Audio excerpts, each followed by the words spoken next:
Pesta Lebaran di Hotel Bintang 5. Sore hari kedua Lebaran. Ketika orang-orang masih berkumpul di depan hidangan ketupat dan opor. Aku justru sedang menenteng tas mengikuti suamiku mudik ke kampung halamannya. Namaku Sari, seorang pegawai kantor, sudah 6 tahun menikah dan merantau jauh dari orang tua. Beberapa tahun pertama pernikahan, semuanya masih terasa baru. Setiap tahun aku selalu berusaha menyempatkan diri untuk pulang ke kampung suami, tapi perlahan-lahan, aku lebih sering memilih pulang ke rumah orang tuaku. Bukan karena aku tidak sayang pada keluarga suami, tapi karena ibu mertuaku adalah orang yang cukup sulit. Beliau suka sekali memperhatikan setiap ucapanku. Caraku berpakaian, membuat setiap kepulanganku ke kampungnya menjadi sebuah momen yang menegangkan. Biasanya, pada hari kedua Lebaran, aku masih santai beristirahat di rumah sebelum esoknya baru berangkat ke kampung suami. Tapi tahun ini, sejak tengah hari, ibu mertua sudah menelepon, mendesak kami untuk segera datang. Suaranya terdengar aneh, lebih bersemangat dari biasanya. Beliau berbicara lebih cepat dan terus-menerus menekankan satu kalimat. Tahun ini rezeki keluarga kita lagi bagus, pulanglah, nak, biar ramai. Terdengar seperti ucapan selamat Lebaran yang biasa, tapi hatiku justru merasa tidak tenang. Sebab aku tahu persis, beberapa tahun terakhir ini kondisi ekonomi keluarga suami hanya cukup untuk makan, bahkan beberapa kali harus meminjam uang untuk menutupi kebutuhan. Jika memang ada rezeki lebih, rasanya tidak mungkin datang secepat itu. Begitu telepon ditutup, aku langsung berbisik pada suamiku, mengatakan bahwa aku merasa ada yang aneh. Budi, suamiku, hanya tertawa dan menyuruhku untuk tidak banyak berpikir. Katanya, ibu sedang senang, jadi sudah sepantasnya kami pulang. Sudah, Dik, ini kan momen Lebaran, jangan terlalu dipikirkan. Mendengar itu, aku tidak berkomentar lagi, karena aku paham betul sifat suamiku yang sangat tidak enakan dan tidak ingin mengecewakan ibunya, apalagi di hari-hari pertama Lebaran. Begitu mobil berbelok masuk ke gerbang desa, aku sudah merasa ada sesuatu yang berbeda dari tahun-tahun sebelumnya. Jalanan tanah yang biasa kulalui masih sama, tapi rumah mertuaku jauh lebih ramai. Motor dan mobil terparkir penuh di depan gang. Orang-orang berlalu lalang, suara tawa dan obrolan terdengar riuh. Aku melirik ke arah suamiku. Ia juga tampak sedikit terkejut, tapi dengan cepat kembali bersikap seolah tidak ada apa-apa. Perasaan tidak enak di dalam diriku seketika menjadi semakin jelas, bukan lagi firasat samar, melainkan sebuah intuisi yang sangat nyata. Ibu mertuaku keluar dari halaman untuk menyambut kami, wajahnya menunjukkan keramahan yang jarang kulihat, senyumnya lebar, suaranya lebih lembut dari biasanya. Tapi jika diperhatikan dengan saksama, aku masih mengenali tatapan matanya yang khas, tatapan yang mengamati mulai dari tas yang kubawa, pakaian yang kukenakan, lalu berhenti lebih lama dari biasanya. Aku tahu, sebahagia apapun beliau, kebiasaan itu tidak akan pernah berubah. Baru saja masuk ke dalam rumah, belum sempat duduk, aku sudah mendengar ibu mertuaku pamer kepada tetangga. Ini menantuku yang dari Jakarta, kerja kantoran, Lebaran begini juga tahu diri. Kalimat itu terdengar seperti pujian, tapi bagiku terasa seperti tekanan tak kasat mata. Aku tersenyum sekadarnya, dalam hati hanya berharap bisa duduk tenang dan tidak menjadi pusat perhatian. Ibu mertuaku melanjutkan. Suaranya lebih tinggi, namanya juga Lebaran. Harus dirayakan dengan pantas, dong. Kalau ala kadarnya, nanti ditertawakan orang. Kalimat-kalimat seperti itu terus diulang, membuatku merasa canggung seolah-olah aku sedang dijadikan tolak ukur bagi seluruh keluarga. Sambil minum di ruang tengah, aku memperhatikan beberapa kerabat yang sudah datang lebih dulu sedang asyik mengobrol. Sesekali mereka melirik ke arahku lalu berbisik-bisik. Samar-samar aku mendengar frasa seperti makan besar, traktir yang mewah, tahun ini harus beda. Yang membuatku heran, tidak ada satupun yang menyinggung soal uang, seolah-olah itu adalah hal yang wajar dan tidak perlu dibahas. Justru keheningan soal itulah yang membuatku merasa ada yang tidak beres. Sebagai seorang pegawai kantoran yang terbiasa dengan angka dan detail, aku mulai mengamati lebih saksama, Mulai dari cara ibu mertuaku berbicara dengan kerabat hingga sikap suamiku ketika mendengar obrolan tentang pesta makan-makan. Ia banyak tersenyum, tapi senyumnya kaku dan tidak nyaman. Aku bertanya pelan padanya, "Mas, ada apa?" Ia hanya menggelengkan kepala dan menyuruhku untuk tidak khawatir. Duduk di tengah rumah yang sudah akrab ini, aku justru merasa seperti orang asing. Semua di sekitarku tampak normal, tapi jika disatukan, semuanya menciptakan sebuah perasaan yang sulit dijelaskan. Aku mencoba menenangkan diri, mungkin aku hanya terlalu banyak berpikir. Momen Lebaran, semua orang ingin bersenang-senang, sedikit pamer mungkin adalah hal yang wajar, tapi sekeras apapun aku mencoba, perasaan tidak enak itu tidak kunjung hilang. Ia mengikutiku dari gerbang desa hingga ke ruang tengah, diam-diam tapi gigih, seolah memberi pertanda bahwa mudik Lebaran kali ini tidak akan sesederhana biasanya. Makan sore hari itu dihidangkan cukup awal, tidak ada yang terlalu istimewa. Masih menu khas Lebaran seperti opor ayam, rendang, dan sambal goreng ati yang masih hangat. Hidangannya terlihat sederhana, sama seperti tahun-tahun sebelumnya. Aku sedikit lega, berpikir mungkin aku hanya terlalu khawatir, semuanya masih normal seperti Lebaran yang lain. Tapi baru 10 menit duduk, aku sadar pikiranku itu terlalu cepat. Sambil menyajikan makanan untuk semua orang, ibu mertuaku berkata dengan nada yang sangat wajar, "Makan yang ini seadanya saja ya, nanti malam masih ada acara makan besar." Kalimat itu refleks membuatku mengangkat kepala. Aku melihat sekeliling, beberapa kerabat juga tampak berhenti sejenak, lalu dengan cepat ikut tersenyum seolah sudah tahu rencana ini sejak lama. Tapi aku sama sekali tidak tahu. Aku bertanya ragu-ragu, berusaha menjaga suara tetap ringan. "Nanti malam memangnya ada acara apa, Bu?" Ibu mertuaku tertawa. Tawa yang bukan sepenuhnya bahagia. Lebih seperti sedang pamer. "Namanya juga merayakan Lebaran, Nak. Tahun ini biar semua kerabat tahu kalau keluarga kita juga tidak kalah dari yang lain." Selesai berkata begitu, matanya melirik cepat ke arah beberapa kerabat yang duduk di sampingnya, seolah menunggu persetujuan. Dan benar saja, seorang bibi dari pihak suami langsung mengangguk dan memuji. Ibu ini memang benar, pemikirannya hebat. Zaman sekarang orang merayakan Lebaran ya di luar, biar kelihatan modern. Mendapat dukungan, ibu mertuaku semakin bersemangat. Beliau mulai menceritakan tentang keluarga lain di desa yang tahun lalu mentraktir seluruh kerabatnya makan di hotel mewah. Fotonya diunggah ke media sosial, semua orang kagum, katanya. Lalu beliau melontarkan kalimat yang terdengar ringan tapi terasa berat bagiku. "Keluarga kita kalau makan di rumah terus, nanti dikira kampungan." Aku duduk diam, tanganku memegang mangkuk nasi tapi tenggorokanku terasa kering. Di kepalaku mulai muncul angka-angka, perkiraan biaya yang tidak sedikit untuk sebuah acara makan mewah. Aku ingin mengatakan sesuatu, tapi melihat sekeliling meja makan, semua orang tampak begitu antusias. Aku sadar, jika aku protes sekarang, aku akan menjadi perusak suasana Lebaran. Beberapa kerabat lain ikut menimpali, memuji ibu mertuaku yang berpikir jauh ke depan dan peduli pada nama baik keluarga. Pujian-pujian itu membuatku semakin serba salah. Aku menoleh ke arah suamiku, berharap ia akan mengatakan sesuatu untuk meringankan suasana. Tapi ia hanya diam. Budi mengambilkan sepotong rendang untuk ibunya, tersenyum canggung, lalu menunduk melanjutkan makannya, menghindari tatapanku seolah tidak ingin terlibat. Aku mulai memperhatikan lebih detail. Selama makan, ibu mertuaku terus mengarahkan pembicaraan ke seputar uang. Tapi dengan cara yang sangat berputar-putar. Beliau tidak pernah bertanya langsung siapa yang akan membayar atau berapa biayanya, melainkan hanya menekankan pentingnya pandai berbisnis. Zaman sekarang harus pintar-pintar cari uang, katanya. Lalu tiba-tiba, beliau menoleh ke arahku dan bertanya dengan sangat wajar. "Sari, pekerjaanmu di kantor lancar, kan?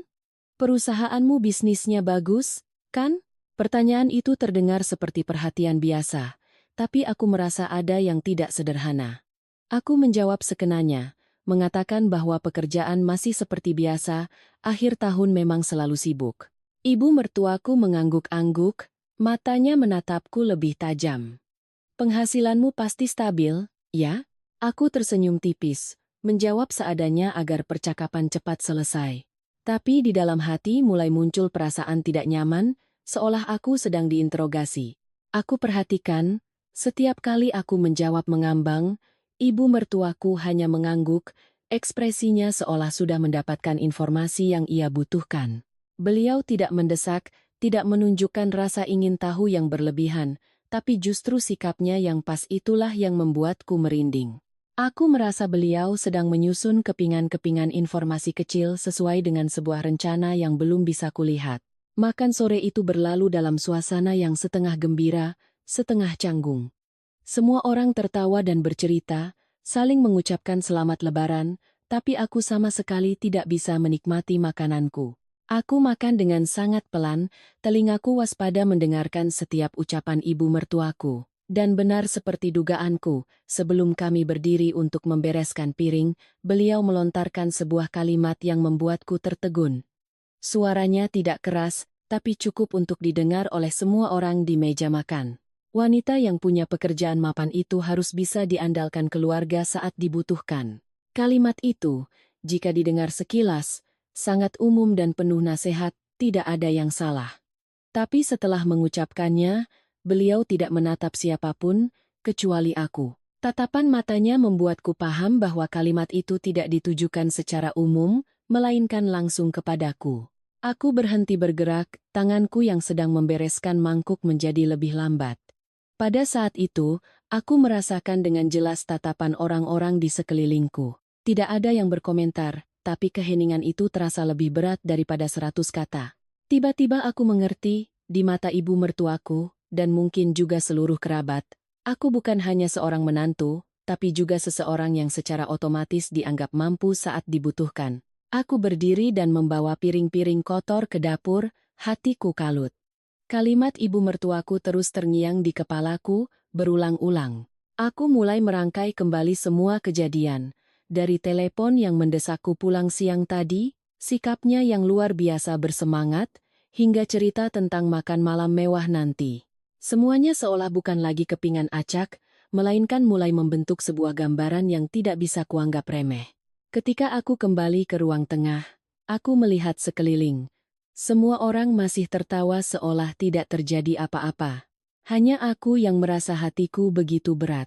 Saat itulah aku mulai sadar bahwa mudik lebaran kali ini bukan sekadar silaturahmi, dan makan sore yang tadinya kukira biasa ini mungkin hanyalah awal dari sebuah masalah besar yang menantiku di depan. Sekitar pukul 6 sore, ketika semua orang masih duduk santai sambil mengobrol di ruang tengah, ibu mertuaku tiba-tiba berdiri dan bertepuk tangan beberapa kali untuk menarik perhatian. Beliau berkata dengan suara yang jelas, "Ayo, semuanya bersiap-siap. Malam ini kita makan di hotel yang layak, ibu sudah pesan tempat."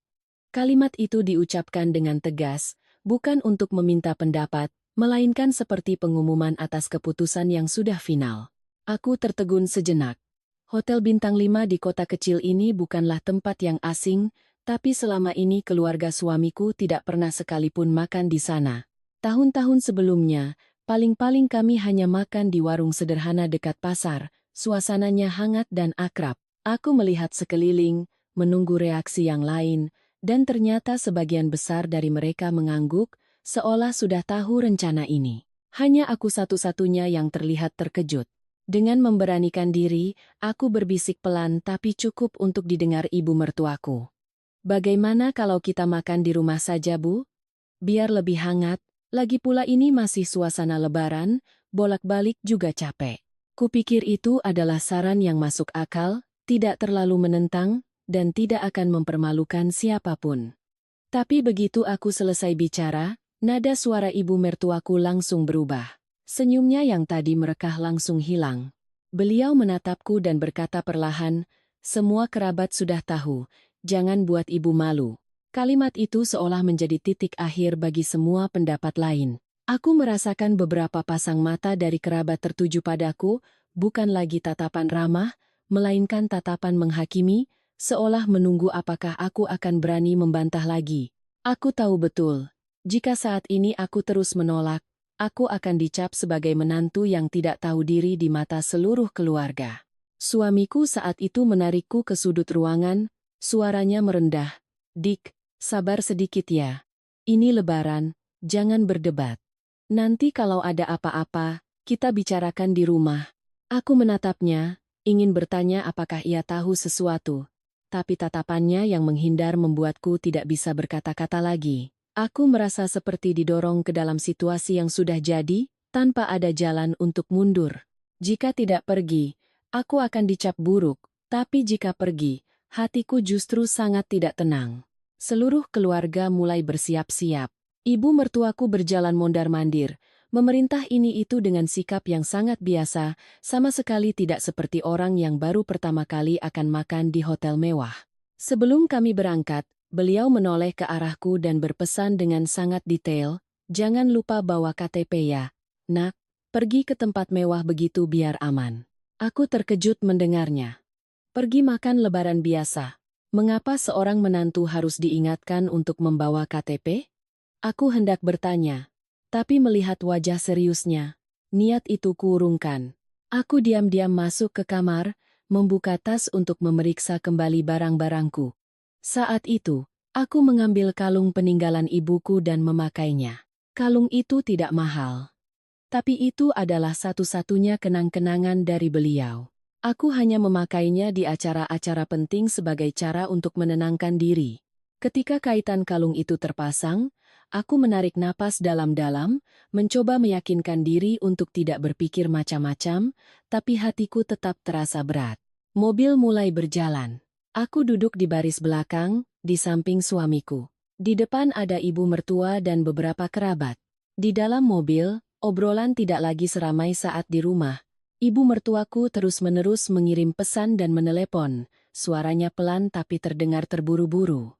Sesekali ia memalingkan wajah keluar jendela seolah tidak ingin didengar. Aku perhatikan, setiap selesai berbicara, beliau melirik ke arahku melalui kaca spion, tatapannya sulit ditebak. Aku menoleh ke arah suamiku, berniat bertanya apa yang sedang dibicarakan ibunya, tapi ia hanya menggeleng sangat pelan, memberiku isyarat untuk diam. Sikapnya itu membuatku semakin cemas. Aku mulai teringat kembali ucapan-ucapan saat makan sore tadi, dari cerita tentang makan besar hingga penekanannya pada pekerjaanku yang mapan. Semua itu, ditambah dengan keharusan membawa KTP, membuatku tidak bisa lagi menganggap ini sebagai acara makan Lebaran biasa. Setelah sekitar 15 menit perjalanan, kami tiba. Hotel itu berdiri megah di hadapanku dengan lampu yang gemerlapan, jauh lebih mewah dari yang kubayangkan. Ini adalah hotel paling mewah di kota ini, tempat yang sering kulewati tapi tidak pernah terpikir akan kudatangi bersama seluruh keluarga suamiku di hari Lebaran. Begitu mobil berhenti, jantungku berdebar lebih kencang, rasanya seperti akan memasuki sebuah dunia yang sama sekali asing. Semua orang turun dari mobil satu persatu.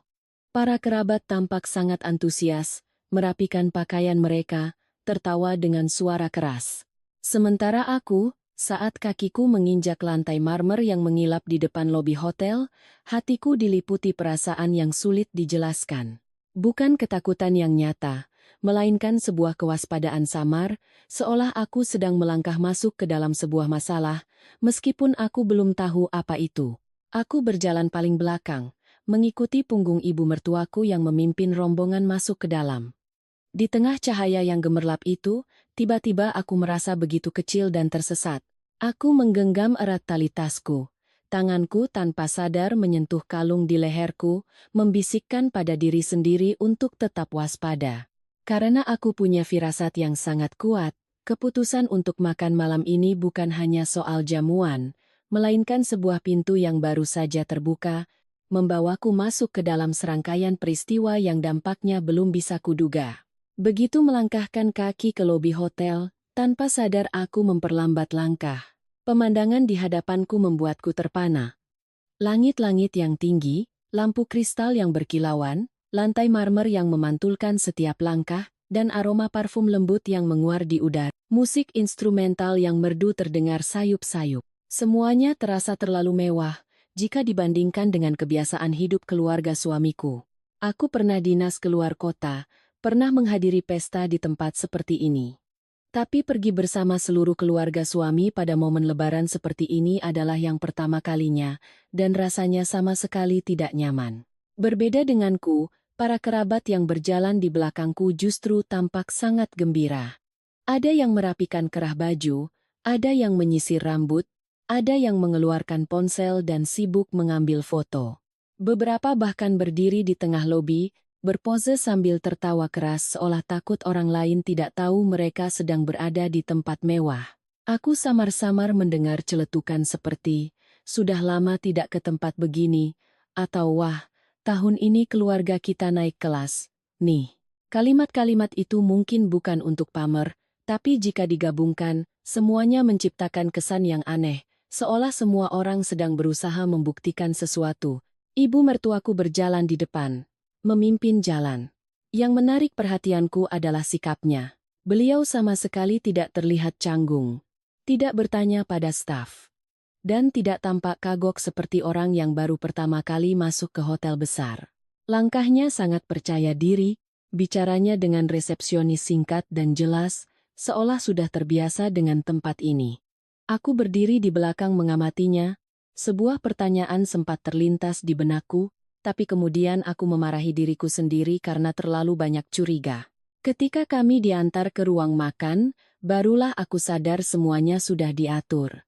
Sebuah meja besar sudah tertata dengan taplak putih bersih, piring dan alat makan tersusun rapi, dan di setiap kursi sudah ada menu yang diletakkan di atas piring. Semua orang dengan cepat memilih tempat duduk, mengobrol dengan riuh.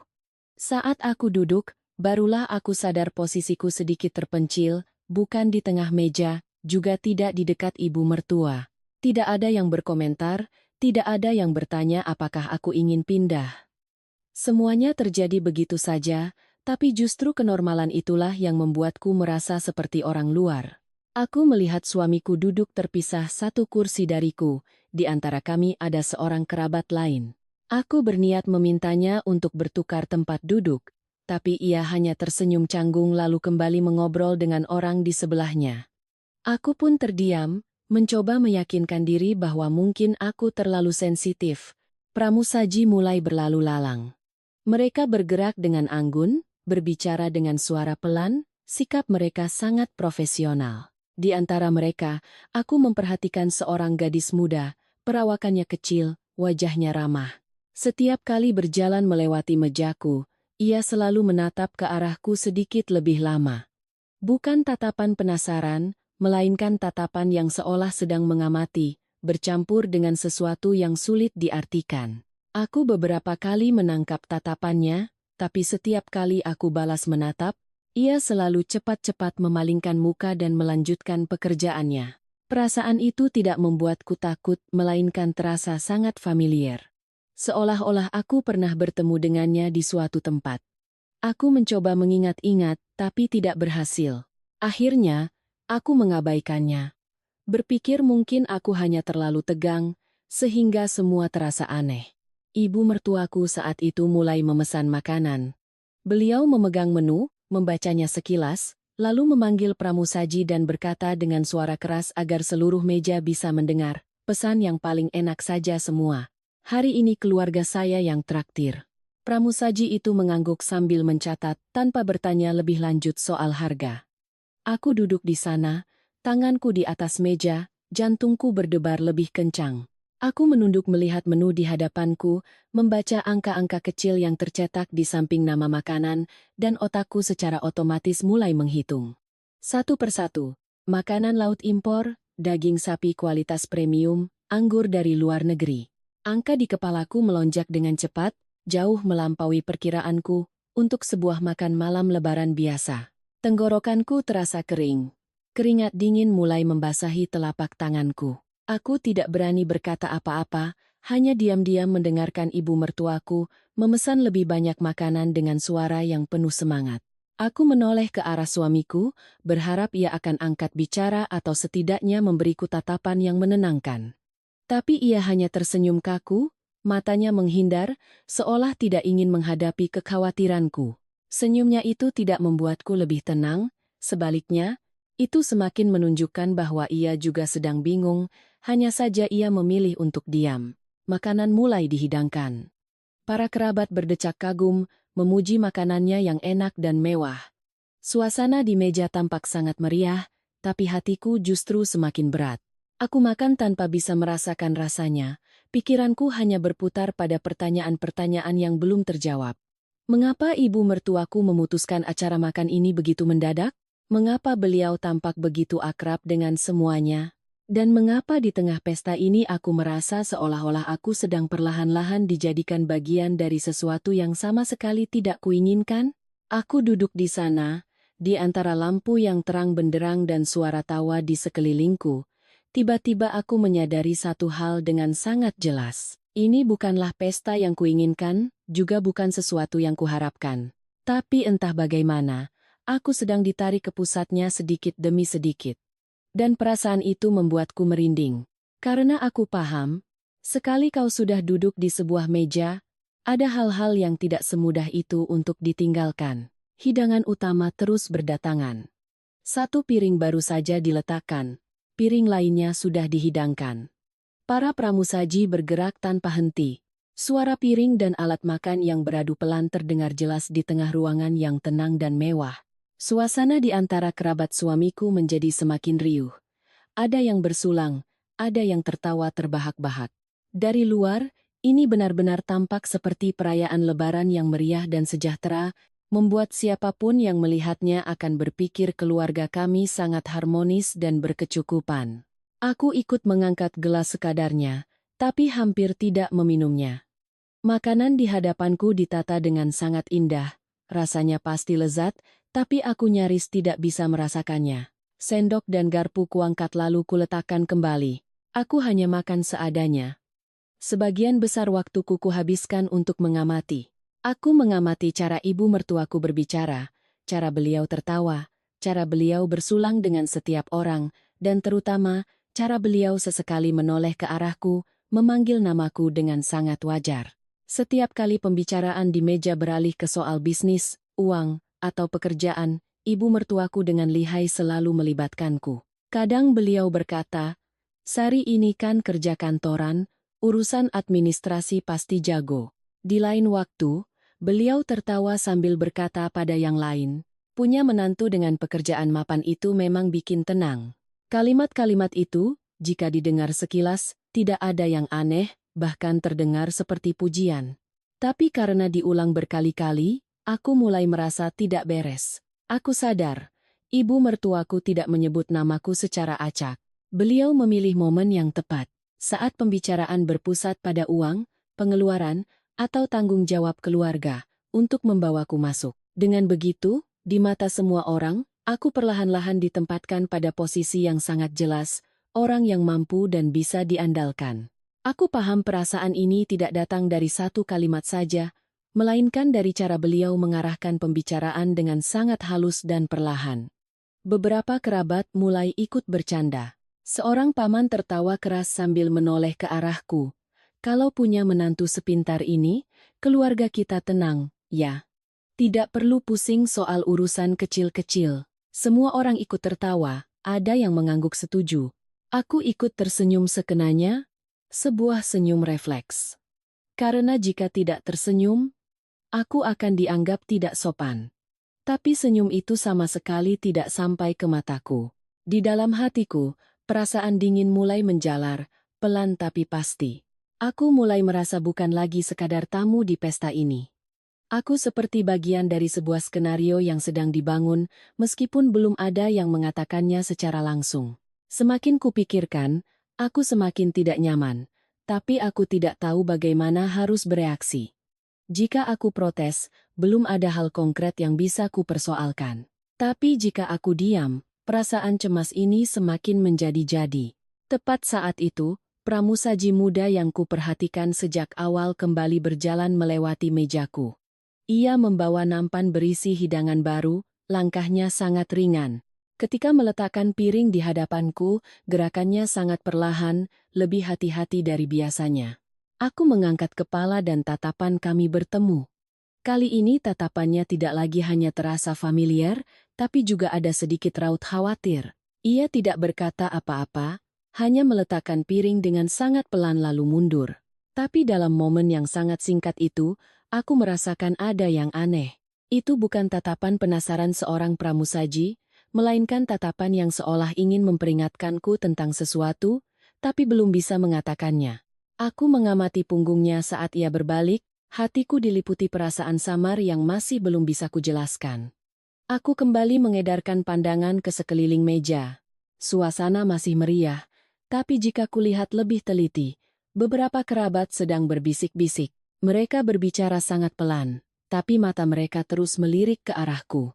Ada yang mengangguk-angguk, ada yang mengerucutkan bibir seolah sedang mempertimbangkan sesuatu. Detail-detail kecil ini, jika terjadi dalam acara makan biasa, mungkin akan kuabaikan. Tapi dalam situasi seperti ini, semuanya membuatku sangat waspada. Aku mulai menghubungkan semua yang kulihat dan kudengar sejak awal malam. Dari cerita tentang makan mewah, cara ibu mertuaku menekankan soal pekerjaanku, hingga candaan para kerabat. Semuanya tidak lagi terasa acak, melainkan mulai tampak seperti kepingan dari sebuah teka-teki yang lebih besar.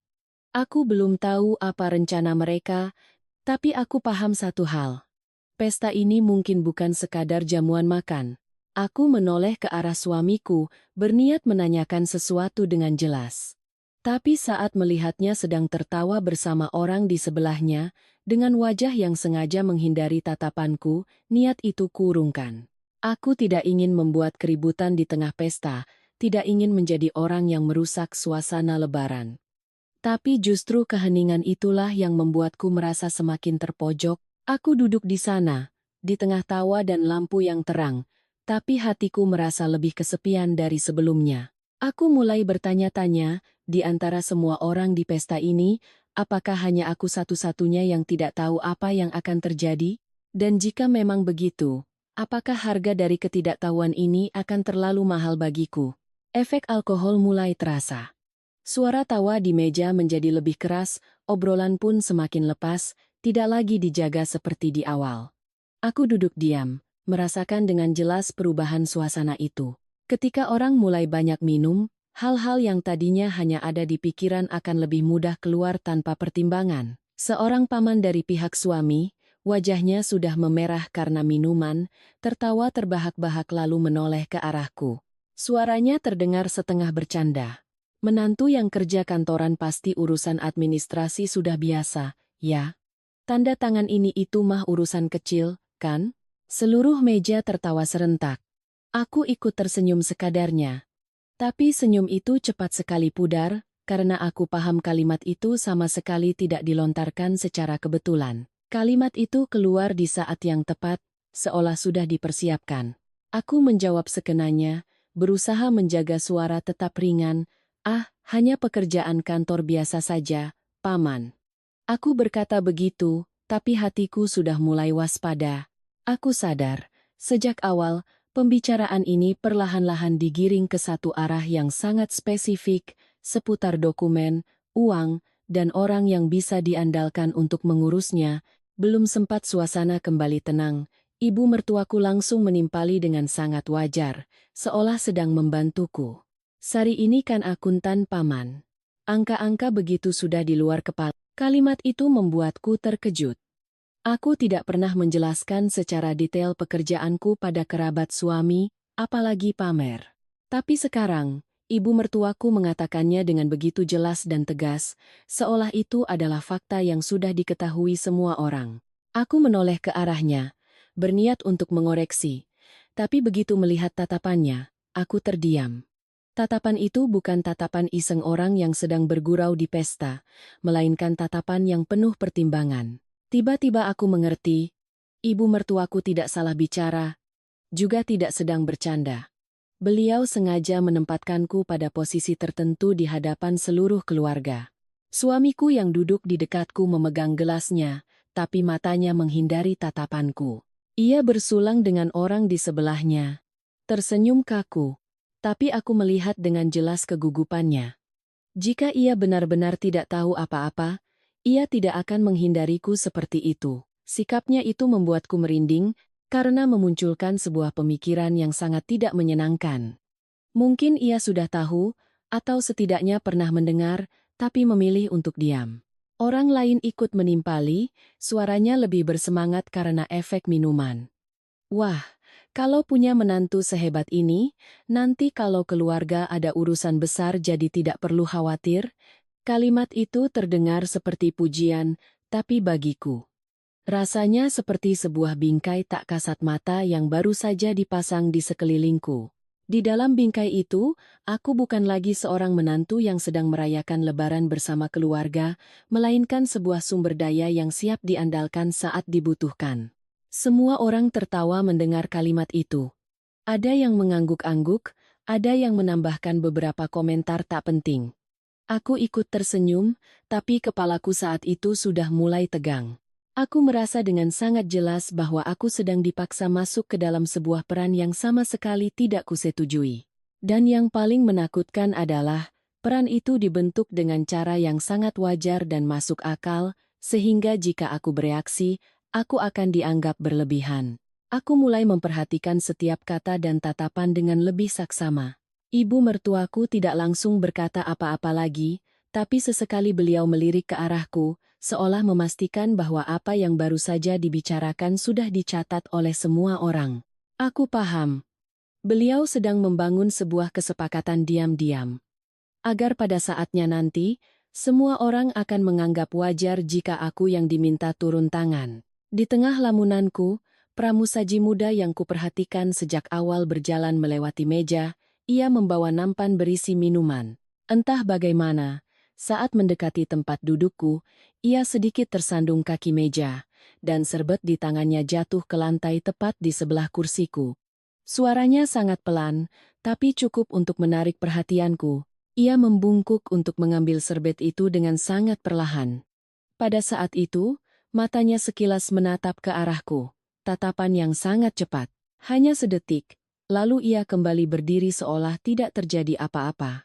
Tapi justru momen singkat itulah yang membuatku terdiam. Tatapan itu tidak seperti tatapan seorang pramusaji yang tidak sengaja membuat kesalahan, melainkan seperti tatapan seseorang yang ingin mengatakan sesuatu tapi belum bisa. Aku mengamati punggungnya saat ia berlalu, hatiku diliputi perasaan aneh yang sulit kujelaskan. Bukan takut, melainkan semacam kepekaan profesional yang sudah biasa kurasakan, seperti perasaan ketika menyadari ada sesuatu yang tidak beres, meskipun belum bisa menjelaskannya. Aku mulai teringat kembali tatapannya yang familiar sejak awal pesta, caranya meletakkan piring dengan perlahan di hadapanku, dan caranya menghindari tatapan langsung dari ibu mertuaku. Aku kembali fokus ke meja makan, tapi pikiranku sudah tidak lagi di sana. Obrolan di sekitarku kudengar tapi tidak masuk ke dalam kepala. Saat ini, di benakku hanya ada satu pemikiran yang sangat jelas. Pesta ini bukan lagi sekadar jamuan makan.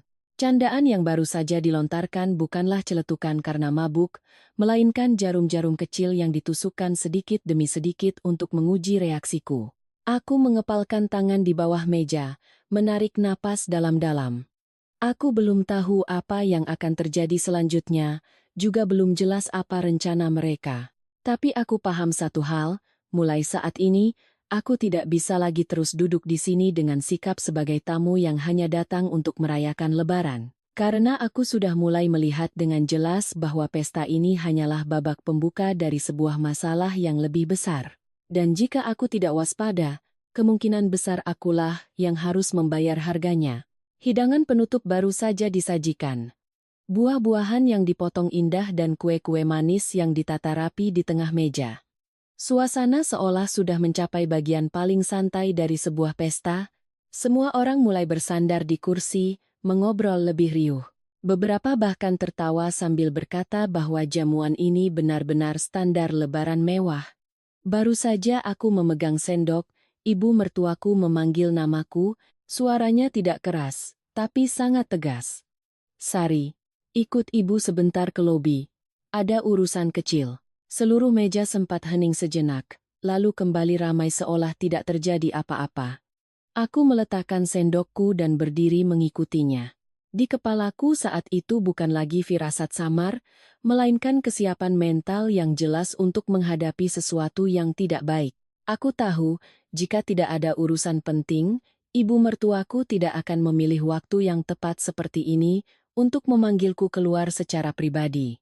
Lobi hotel saat itu lebih sepi daripada ruang makan, hanya ada beberapa orang yang berlalu lalang. Cahaya lampu yang kekuningan terasa lebih lembut, tapi suasana di antara aku dan ibu mertuaku justru terasa dingin. Beliau berjalan beberapa langkah di depanku, lalu berhenti di dekat meja resepsionis dan menoleh ke arahku. Tatapannya kini tidak lagi menunjukkan keramahan seperti di awal, melainkan tajam dan lurus, seolah sudah menanggalkan semua topengnya. Beliau merendahkan suaranya, tapi setiap kata yang keluar sangat jelas. Nanti tagihannya sepertinya agak besar. Kamu yang bicara dengan mereka ya, biar lebih mudah. Aku tertegun sejenak, mengira salah dengar. Aku bertanya kembali, berusaha menjaga suara tetap tenang, maksud ibu bagaimana? Ya, aku butuh penjelasan, karena kalimat itu terlalu ambigu tapi cukup untuk membuat jantungku berdebar lebih kencang. Ibu mertuaku tersenyum tipis, senyum yang tidak lagi ramah, lebih seperti sebuah penegasan yang memaksa. Kamu kan sudah biasa dengan urusan administrasi, bicaranya juga lancar, orang pasti lebih segan. Ibu ini sudah tua. Kalau ibu yang bicara, takutnya mereka tidak mau dengar. Mendengar itu, aku paham betul kata segan yang beliau maksud bukanlah segan karena usia atau posisi, melainkan segan pada orang yang namanya tercantum. Segan pada orang yang bertanggung jawab. Pada saat itu, semua kepingan teka-teki di kepalaku seolah menyatu. Obrolan saat makan, pujian-pujian yang setengah bercanda, cara ibu mertuaku terus menekankan soal pekerjaanku, semuanya mengarah pada momen ini. Aku tidak ragu lagi. Tujuannya sejak awal bukan sekadar pamer, melainkan mendorongku ke garis depan, menjadikanku tameng untuk sebuah masalah yang sama sekali tidak kuciptakan. Aku menarik napas dalam-dalam lalu berkata terus terang, tanpa basa-basi, siapa yang memesan, dialah yang membayar. Saya tidak akan maju atas nama siapapun atau berbicara mewakili siapapun, aku mengatakannya dengan sangat perlahan, setiap kata jelas, karena aku tahu jika saat ini aku bersikap lunak, segalanya akan langsung bergeser ke arah yang lain. Wajah ibu mertuaku seketika berubah. Senyumnya hilang. Bibirnya terkatup rapat, tatapannya menjadi gelap. Beliau merendahkan suaranya, tapi di dalamnya sudah ada nada ketus yang kukenali. Kamu bicara begitu, mau mempermalukan ibu di depan seluruh keluarga? Pertanyaan itu bukan untuk mencari jawaban, melainkan sebuah tuduhan. Aku berdiri diam, merasakan dengan jelas tekanan yang menghimpitku. Cukup aku mundur selangkah, cukup aku mengatakan kalimat seperti nanti saya lihat dulu. Aku tahu aku akan langsung terseret ke dalam pusaran masalah itu. Aku menjawab. Suaraku tidak tinggi tapi cukup tegas. Saya tidak bermaksud mempermalukan ibu. Tapi urusan siapa? Dialah yang harus bertanggung jawab. Saya tidak akan mengambil alih urusan ini. Ibu mertuaku menatapku tajam selama beberapa detik, seolah sedang mempertimbangkan sesuatu. Lalu beliau berkata, suaranya lebih rendah tapi tajam, kamu ini pintar sekali, ya? Tapi ingat baik-baik, ini urusan keluarga. Kalimat itu membuatku merinding. Karena aku paham, ketika seseorang menggunakan kata keluarga dalam situasi seperti ini, itu bukan lagi tentang ikatan, melainkan alasan untuk memaksa. Tepat saat itu, suamiku keluar dari ruang makan. Ia berdiri beberapa langkah dari kami, memandang kami bergantian dengan wajah bingung. Aku menoleh ke arahnya, menatap lurus ke matanya, menunggu sebuah penjelasan atau setidaknya pembelaan. Tapi ia hanya berdiri diam, tidak berkata apa-apa, tidak membelaku, juga tidak menentang ibunya. Keheningannya saat itu terasa lebih menyakitkan daripada omelan apapun, itu menegaskan satu hal yang sangat jelas. Ia tahu ada masalah, atau setidaknya ia tahu rencana ibunya.